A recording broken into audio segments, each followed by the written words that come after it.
We're back. Night 19. And little shout out to Iowa. I picked this up in Des Moines. Cedar Ridge, Iowa Straight Bourbon Whiskey. I don't know if it's lucky, but it says it's batch 400. It seems lucky, right? And they say it has caramel and vanilla undertones. So delicious. Because I like caramel and I like vanilla. And I'm really proud of Iowa. I got this in Des Moines in January when we were still free to travel and be normal people. Also, please note, Kroger, $12.99. It's like a little science experiment. Supposedly, as my friend mispronounces that word all the time, supposedly, if I keep the water right there by the bulbs, these tulips are going to bloom. And they say you can keep it inside. So as the nights go on, we'll see if that happens. Let's get back to Tanya's daddy busting down some doors in Nashville to no avail. And that one lady could have been in on Tanya for $50,000, and she just said, not a penny. I wouldn't invest a penny in that girl. Who's crying now, huh? On our third day in town, we'd heard Roy Acuff was going to be signing autographs in his store on 2nd Avenue, so we headed over there. I'm sure he was thrilled. Roy didn't want to hear any tapes, and he sure didn't want a live performance in his store. As a matter of fact, he thought we were trying to get into a business that nice girls shouldn't be in at all. You take those girls on back to Arizona, he told Mom and Dad. Take them home. Put them in Sunday school. Just Sunday school? Just that? All right. There's girls on the Opry doing things you wouldn't believe. What did he mean by that? Then he turned to Costa and me. You girls ought to go home and plan on getting married someday and raising families. You'll be a lot happier. Good advice, but in my case, given to the wrong girl. That's right, just like the song. Wrong girl. Anyway, having said that, I guess Roy's promoter mentality kicked in because he added, and when you do get married and have kids, bring them on back to Nashville and see me at the Opry. Ha ha, he got his last plug in. Yeah, what'd you do? Yeah, selling tickets. Look at Roy go. I never gave people negative advice, and I think it's because of what happened right there in Roy Acuff's store. I know he meant well. The entertainment business is insecure, and it can chew you up and spit you out before you know it. But why rain on someone's parade? I agree with that. Years later, I was in the lobby at Shutters on the beach in Los Angeles. That's pretty fancy, so she did a good job. If you get to Shutters, drinks probably, a lot. I was in the lobby at Shutters on the beach in L.A. having a drink with Tom Berenger. Tom was talking about the difficulty in having a real life if you're in show business. Sometimes I just want to shake kids who are wanting to be actors and tell them to run. They have no idea what this life is really about.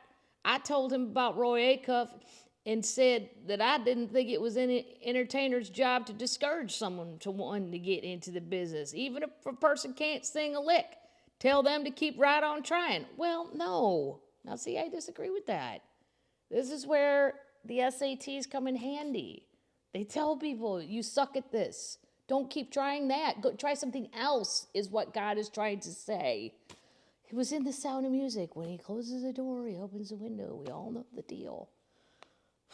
First of all, who am I to decide what is going to happen to another person?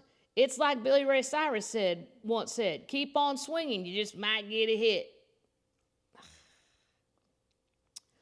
Moving on. We were big fans of Jim's Reeves. I'll never forget this. I'm just going to tell you this because this made me laugh. One time, a long time ago, after Achy Breaky Heart, on the Today Show, Dolly Parton was on, and she's the nicest person. She never says a negative thing about anybody. And they said, do you think Billy Ray Cyrus will have a long career, or do you think he's a one-hit wonder? And this is the way you knew which way Dolly was leaning. And she goes, well, and the pause said it all. And then she said, I think if Billy works real hard, if it was a yes, it would have been, well, sure. But she was kind. But now look, he's a big hit again. We were big fans of Jim Reeves' music, so maybe that's why Daddy got the idea of trying to find Jim's widow, Mary Reeves, the morning we were leaving. Now he's chasing down people's widows. My God, his tenacity, you give points for that. I mean, wow. I mean, can you believe us? I'm surprised somebody didn't call the law on the Tuckers that week. I'm sure it's been called on other weeks.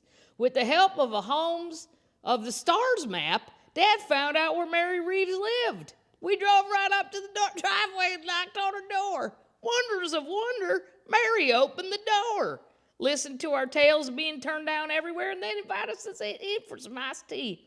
Mary Reeves is one of the most gracious women I've ever met. She listened to us sing and was very encouraging, especially to La Costa. She thought I was too young to be seriously pursuing a singer career, but she didn't try to discourage us in any way. So while you could buy a star map, just walk right up, ring the doorbell, boom. I heard that about Green Bay Packers way back in the day because they lived in the neighborhood. I don't know if that's true. That's what I heard. Pass it on rumors. So she thought I was too young. She even pitched us some songs. Once you get established in music, every publisher and songwriter in the world wants you to listen to their songs. But when you're a nobody, forget it. There we were, strangers who showed up on her doorstep and asked for help because we couldn't find it anywhere else. And Mary Reeves not only asked us in, but she offered us songs. It was amazing. Before we left, Mary wrote down her names and addresses, and she promised to help us if there was any way she ever could. We did hear from her several times. She'd send us a song now and then or write and ask how things were going. Those small acts of kindness kept coming from Nashville, meant a lot, and kept us feeling somehow connected to the business. The one place we wanted to go before we left Music City was the Hermitage.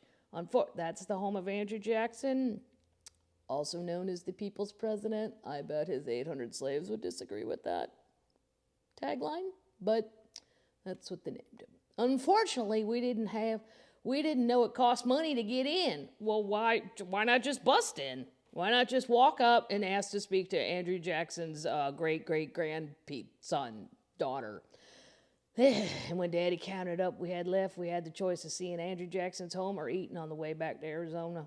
We were still driving a Cadillac, though, but we were now down to counting out change to pay for food. On the other hand, we'd been to Nashville, the town that can make country music stars, and even though we hadn't exactly been welcomed with open arms, we played our songs for some record companies and been invited in for tea in Mary Reeves' home. Two very important things that happened to me. First, I've made up my mind that someday I would be a star.